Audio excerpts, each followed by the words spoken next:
It's a delicacy in the Hispanic culture because it does more than keep someone fed.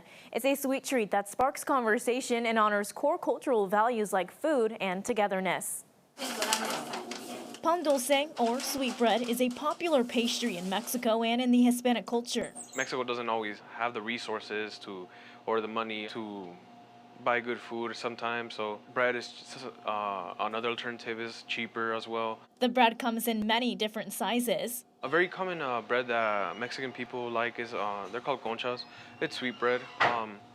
It's made out of white flour. Typically, from the time they mix the ingredients to the time they bake it takes from 5 to 6 hours. The crusted conchas are breaded in every color, like chocolate or strawberry. Letting the bread rise typically takes the longest. Pop it in the oven, and about 20 minutes it's fully baked. In the Hispanic culture, the pan dulce is, well, since I remember, it's been a tradition forever.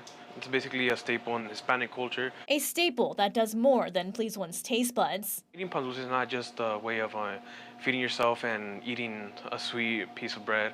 It's a way to bond with others as well. And there's plenty of options to keep belly satisfied. Most popular, I'd say, in the bakery would be the regular cookies, which would be the ones with M&Ms on top or the ones with sprinkles. Usually a lot of kids prefer that over any bread. Pan dulce is a delicacy that's meant to be shared in groups. Pan dulce is mostly shared at home, at the table, usually with family, talking with each other, sharing about their day. At parties as well, it's a tradition to bring pan dulce, especially during the fiestas. That's what they call them back in Mexico, the fiestas.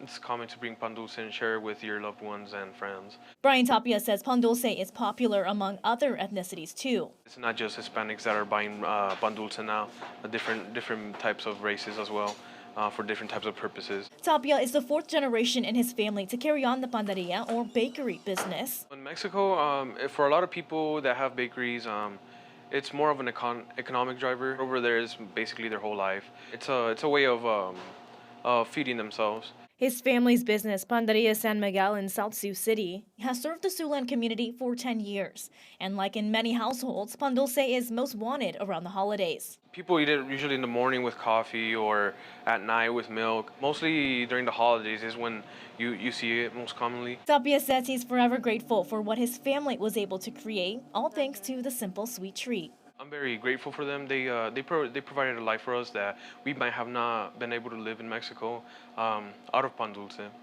Tapia's fondest memories include his mom coming home with pan dulce and running to the table to grab his favorite. He hopes the tradition that comes along with pan dulce continues for generations to come. For Hispanic Heritage, Lydia Vasquez, KCAU 9 News.